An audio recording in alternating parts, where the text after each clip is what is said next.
ಯಡಿಯೂರಪ್ಪನವರ ಸ್ಟೇಟ್ಮೆಂಟ್ಗೆ ಸಂಬಂಧಪಟ್ಟಂಗೆ V K Singh ಅದನ್ನು ವಿರೋಧಿಸಾಯಿತು. ಆದರೆ ಈಗ ನೋಡಿ, ಪ್ರತಾಪ್ ಸಿಂಹ BSY ಹೇಳಿಕೆಯನ್ನು ಸಮರ್ಥನೆ ಮಾಡಿಕೊಂಡಿದ್ದಾರೆ. ಉಗ್ರರ ಮೇಲೆ ಪ್ರತಿ ದಾಳಿಯಿಂದ BJPಗೆ ಲಾಭ ಇದೆ ಅನ್ನುವಂಥ ಮಾತನ್ನು ಅವರು ಹೇಳಿರುವಂಥದ್ದು. BSY ಹೇಳಿಕೆಯನ್ನು ಸಂಸದ ಪ್ರತಾಪ್ ಸಿಂಹ ಸಮರ್ಥಿಸಿಕೊಂಡಿರುವಂಥದ್ದು ಭಾಳ ಆಶ್ಚರ್ಯಕರ ಸಂಗತಿ. ಯಡಿಯೂರಪ್ಪ ಹೇಳಿಕೆಯನ್ನು ನೀವು ತಪ್ಪಾಗಿ ಅರ್ಥೈಸ್ಕೋಬೇಡಿ. ಖಂಡಿತವಾಗಲೂ ನಾವೇನೇನು ಹೆಜ್ಜೆ ಇಡ್ತಾ ಇದ್ದೀವಿ ಅದು BJPಗೆ ಲಾಭ ಆಗುತ್ತೆ ಅನ್ನುವಂಥ ಧಾಟಿನಲ್ಲಿ ಯಡಿಯೂರಪ್ಪ ಪ್ರತಾಪ್ ಸಿಂಹ ಹೇಳಿರುವಂಥದ್ದು. ಉಗ್ರರ ಮೇಲೆ ಪ್ರತಿ ದಾಳಿಗೆ ಗಡಿ ದಾಟಲಿಕ್ಕೆ ಯಾವ ಪ್ರಧಾನಿನೂ ಕೂಡ ಒಪ್ಪಿರಲಿಲ್ಲ. 71ರ ನಂತರ ಹನುಮಂತನವರ ಇದನ್ನು ನೀವು ನೋಡಬೇಕು. 71ರ ಬಳಿಕ ಯಾವ ಪ್ರಧಾನಿನೂ ಕೂಡ ಒಪ್ಪಿರಲಿಲ್ಲ ಅನ್ನುವಂಥ ಮಾತನ್ನು ಅವ್ರು ಹೇಳಿರುವಂಥದ್ದು. ಪ್ರಧಾನಿ ನರೇಂದ್ರ ಮೋದಿ ಅಂಥ ಧೈರ್ಯವನ್ನು ತೋರಿಸಿದ್ದಾರೆ ಅಂತ ಪ್ರತಾಪ್ ಸಿಂಹ ಹೇಳಿದ್ದಾರೆ. ಆದರೆ ಮೊನ್ನೆ ತಾನೇ ಖರ್ಗೆ ಅವರು ಹೇಳಿದ್ರು, ನಾವು ಕೂಡ 6 ಬಾರಿ ಇಂಥ ಆಪರೇಷನ್ಗಳನ್ನು ಮಾಡೀವಿ, ನಾವು ಹೇಳಿಲ್ಲ ಅನ್ನುವಂಥ ಮಾತು.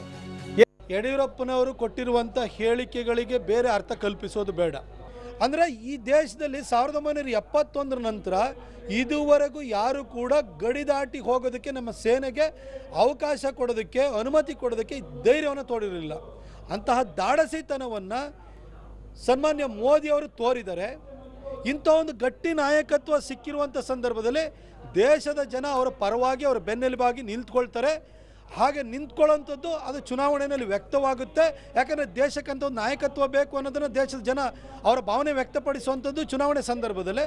ಅದರಿಂದ ಒಳ್ಳೆಯದಾಗುತ್ತೆ, ದೇಶಕ್ಕೆ ಒಳ್ಳೆಯದಾಗುತ್ತೆ ಅನ್ನೋ ಹಿನ್ನೆಲೆಯಲ್ಲಿ ಹೇಳಿದರೆ ಹೊರತು ಮತ್ತೆ ಅನ್ನೋದಕ್ಕೆ ಆ ಮಾತಿಗೆ ಭಿನ್ನೇನೂ ಅರ್ಥ ಇಲ್ಲ ಅಂತ ನಾನು ಭಾವಿಸ್ತೀನಿ. ಪ್ರತಾಪ್ ಸಿಂಹ ಅವರ ಹೇಳಿಕೆಯ ಮಾತಿದು ಅಂತಂದರೆ ಅವರು ದೇಶಕ್ಕೆ ಒಳ್ಳೆಯದಾಗುತ್ತೆ ಅನ್ನೋ ದೃಷ್ಟಿಯಲ್ಲಿ ಹೇಳಿಯಾರ ವಿನಃ ಮತ್ತೆ ಬೇರೆ ಯಾವ ದೃಷ್ಟಿಯಲ್ಲೂ ಹೇಳಿಲ್ಲ ಅನ್ನುವಂಥದ್ದು.